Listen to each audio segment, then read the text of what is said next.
Today is Christmas Day, and we, have been spending the past 2 days celebrating the birth of Jesus, talking about the birth of Jesus, and I wanted to kind of take a little bit of a very different approach.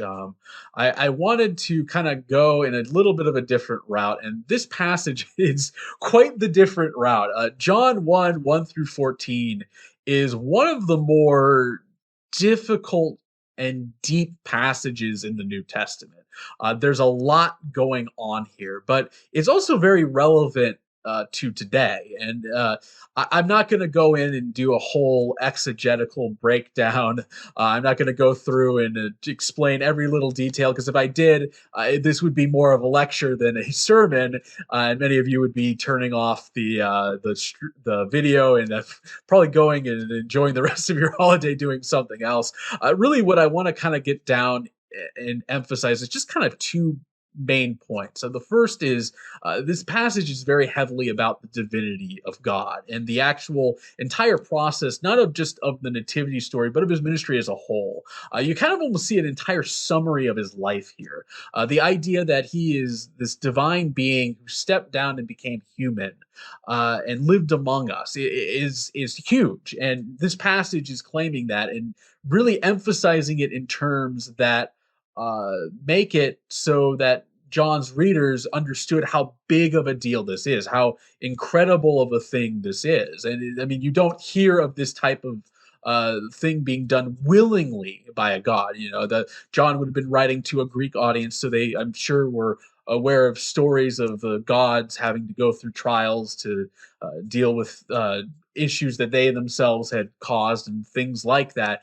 John, in this case, though, is talking about a God who willingly becomes human, which is, completely foreign. I mean, you don't really see it in any sort of religion, and I think that's always important to remember is that humanity of Jesus is always an important thing to keep in mind. That he is fully God, but he was also fully human, and we need to embrace both parts of that because that human part is how he's able to relate to us, how he's able to understand what we go through. The second part, which I really want to emphasize here, and the part which I think fits so well with Christmas, is the emphasis on light. That Jesus is this light that shines in the darkness cannot overcome him. And it's such a great imagery for this time of year. Obviously with Christmas, one of the traditions, and I think many households, is to hang up Christmas lights. And at night, you can see them, and they cut through the darkness. And in past years when I was young, I remember my sister used to always require after Christmas Eve that for us to go and see the Christmas lights, much to my chagrin. But we always, whenever you do anything like that, or if you ever have done anything like that, the thing you really notice is, especially when most lights are off, you really catch a lot of details and a lot of things about those lights that you normally wouldn't when they're off, especially if they're very elaborate. If you've ever seen like the kind of lights that maybe like show kind of a movement of a character or something like that. Maybe it's like, I don't know, Santa walking or doing jumping jacks or something like that.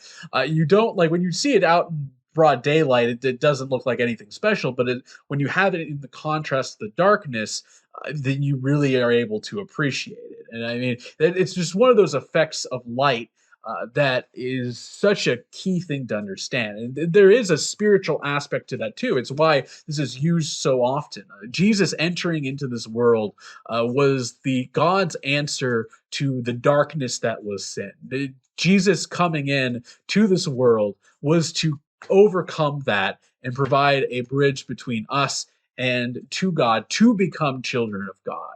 And I think it's always important for us to keep that in mind, to keep that in our heads as we're in this holiday season, in this Christmas season, because so often we let it kind of go out of our mind, and we don't even think about it. We're more focused on, oh, how adorable the baby Jesus is, and all the other elements of Christmas, the buying presents, getting gifts, the giving of gifts. And we need to remember, though, just the hugeness of what we are talking about celebrating, and keeping it in mind and reflecting on it, and thanking God for doing this, because without it, we would not be able to be children of God.